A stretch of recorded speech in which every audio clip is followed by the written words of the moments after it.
What's up? It's Famicom again, and we've got another manga haul video. Got like 5 books here to talk about. But before we get into the manga haul, there's some great news that I'm really excited for that is related to this book here. So if you are on Instagram and you follow Starfruit Books, then you will have known that they are releasing the English version of Suburban Hell by Kanafuro Tarou, a horror manga, and a very gory manga that I have loved ever since I read it, maybe a year or two ago. And the reason why I'm so excited about this is number one, it's a great manga, but number two, it's a very extreme and violent one that a lot of people have been very interested in for a long while. And Suburban Hell was also released in another language recently too, but I forgot which language it was. But yeah, a lot of people have been so curious about this, and I'm just so excited that now, finally, in English, maybe I'm not sure what date it was, but maybe is later 2024 that Starfruit Books will be putting out an English version of this. So I do want to just give a brief look at a couple of pages because I emphasize on the couple of pages because again, it's very violent, uh, very sexual. So most of the stuff I cannot show um, because yeah, YouTube will kill me. But it's a essentially another short story collection, so a collection of works, and the art style of Kanafuro is very interesting. He loves to do a lot of these like dots throughout the background and throughout some of his characters and shadowing and all that. Um, but give me a second. The first Oh man, the first story in this book will surprise everyone. It's so gory, so extreme.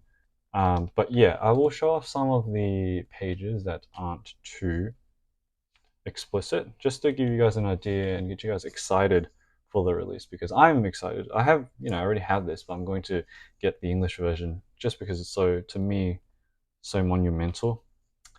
And finally, something like this, because, with English releases, just a general market for manga, you don't get too much of the more extreme stuff. Like, we had Maruo, but that was a long time ago, where we don't have anything from Keizo Miyanishi, we don't have anything from Taro until now. Um, who else? Just off the top of my head. But yeah, I'm just thinking like not too much in terms of the more extreme ends of things. So it's great. It's great seeing something like this finally brought to us in English um, by the end of this year. So yeah, and I'll just show another thing at the end um, before we move on to the rest of the manga. But yeah, this is what I mean by violent. Very full on. But the art style is amazing. I believe Kanafuro has also, I think he might have did like he was a tattoo artist or is a tattoo artist. Not too entirely sure. But yeah, that's all I'll show because it's just difficult to show anything else.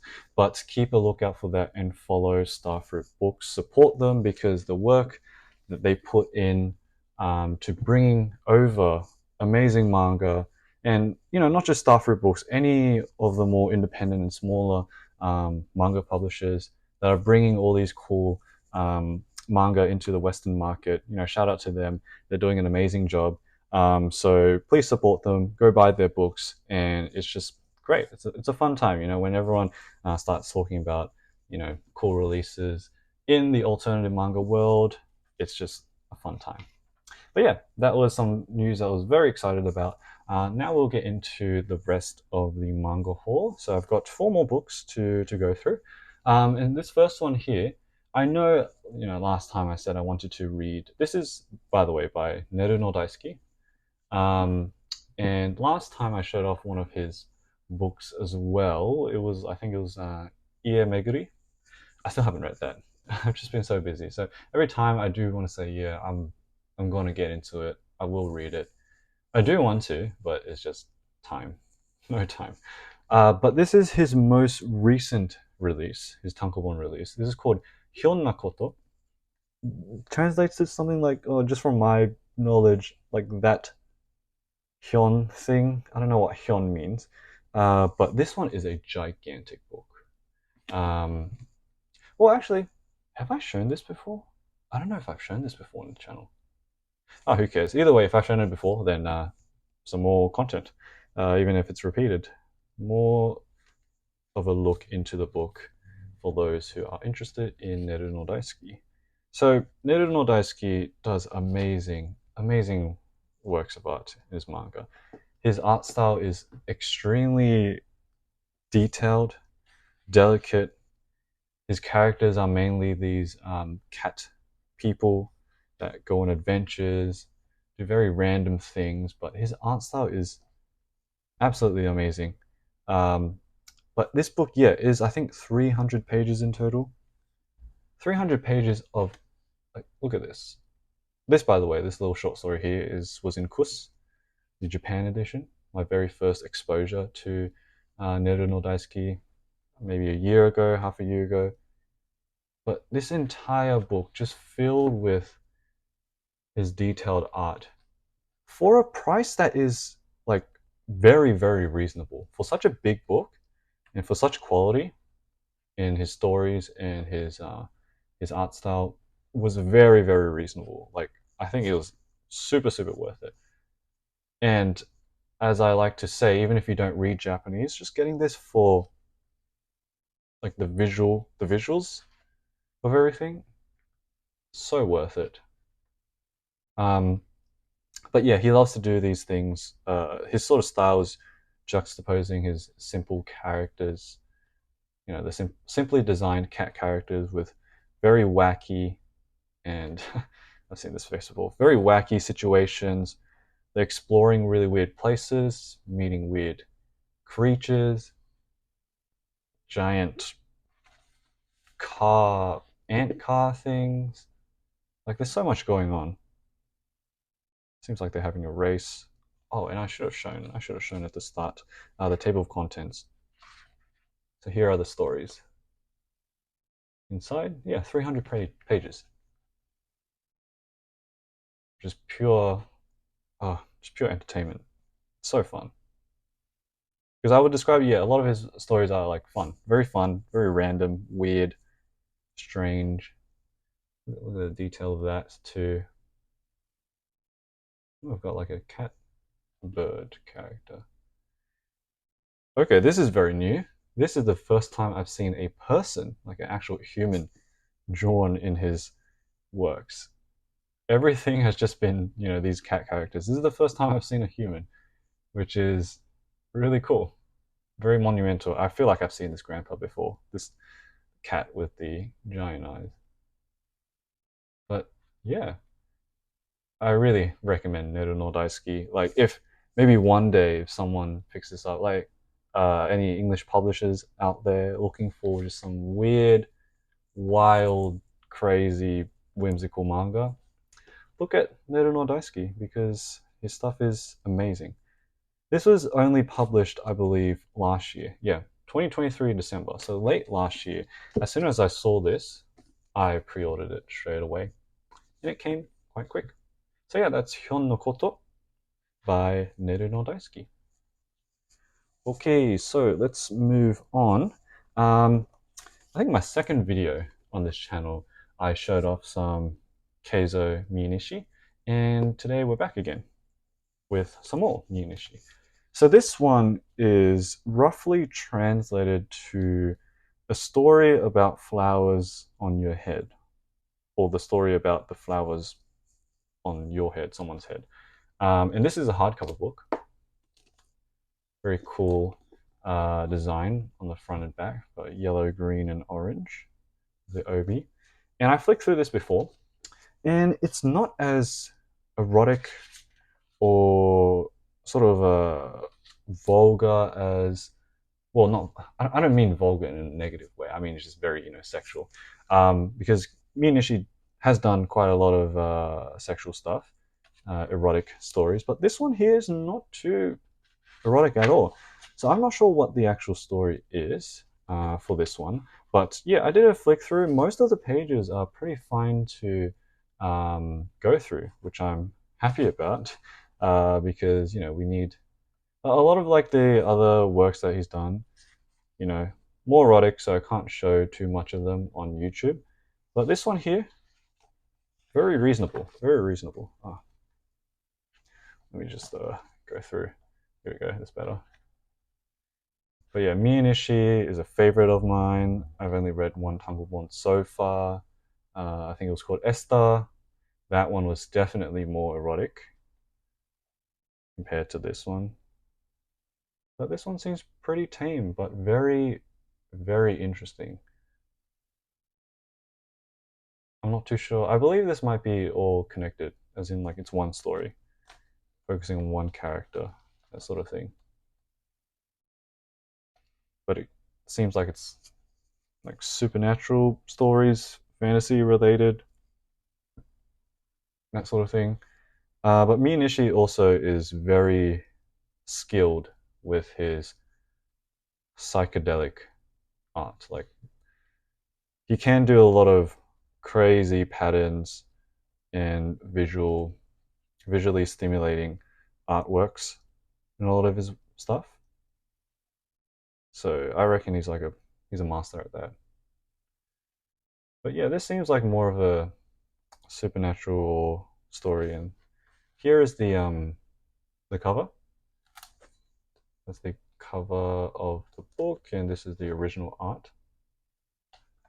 So that's pretty cool. But yeah, more of a tame one compared to his other stuff. But again, I highly recommend Miyanishi as well. Quite a number of tankobons released over his career, but they can be rare. They can be quite hard to actually find in the wild. So keep a lookout. Keep a lookout for stuff. This here is. I will put the date this was published in the description. Not sure why this was pasted over, but interesting. So yeah, that was Miyanishi, a story about flowers on your head. Very trash translation from me, but yeah, that'll give you a sense of what it could be about, I guess. Okay, second last book we have. This is a tankobon that I'm reading at the moment, and it's my first exposure to this mangaka. So this book is called Younen Club, which translates to Childhood Club, and it is drawn and written by Sorao Nishino, who actually is the founder of Shobo. Shobo is like a publisher that has put out a lot of these like alternative manga magazines, and I only have one of these right now because they are very hard to find, very low print run. This was in 2015, but if you look at the covers of all of these manga magazines, you'll notice that they're very inspired or very similar to the sort of layout of Garu issues. And that is because they were inspired by Garu. And they wanted to sort of emulate that same thing. I haven't gone through this yet, but there are some manga that maybe you might recognize. But yeah, this is more of a underground alternative manga magazine that wanted to sort of be inspired and be influenced by the essence of Garu. This story here is by Junichiro Saito, who did Shit Chofu. I showed that off in a previous video. This story actually is in Shit Chofu. But I'll just flick through the rest of the stories here because I haven't actually read it, so I can't give too much information on the stories or the mangaka. But eventually, when I do, I will be sure to make a video flipping through this. So yeah, a variety of different art styles, stories. Not sure what they might be about, but it is in the essence of Garo. The only difference being that it seems like there's no real like there's no essays or anything. Garo has a lot of essays in it, critical articles, all that type of stuff. But this one seems to be mostly based on just manga. I recognize this art style. Actually, maybe not. That's a gigantic thumb. Oh. Okay. I don't know what those are. This looks cool. But yeah, there's Sorao Nishino, the mangaka for Childhood Club, is the founder of Semi Shobo, who published this magazine. I don't think they are still going at the moment. There might have been 20 issues in total. But yeah, that's just some background information for them. So it's another collection of short stories, one shots, and I'm currently just only one chapter in. But if I showcase, so here are the stories, 200 pages. If I show the art, it is very much, you think of Garo, you think of this, because Nishino was also published in Garo as well, in certain issues. So this first story, at least, is titled, I think, Everyday Relationships, and it just follows this man and his partner. His partner had recently quit her job, and they decide to. She was working at a pachinko parlor. They decided to go to a maid cafe, which is like very weird, very bare bones. One maid, she doesn't look happy. One manager that doesn't give a crap. But pretty much from that experience on, the partner, she decides to also work at that maid cafe, but the boyfriend sort of disapproves. So it's, yeah, and it sort of ends there with that disagreement. So yeah, that was the first story in it. The next story is the titular story, Childhood Club, but I have not read much of it yet.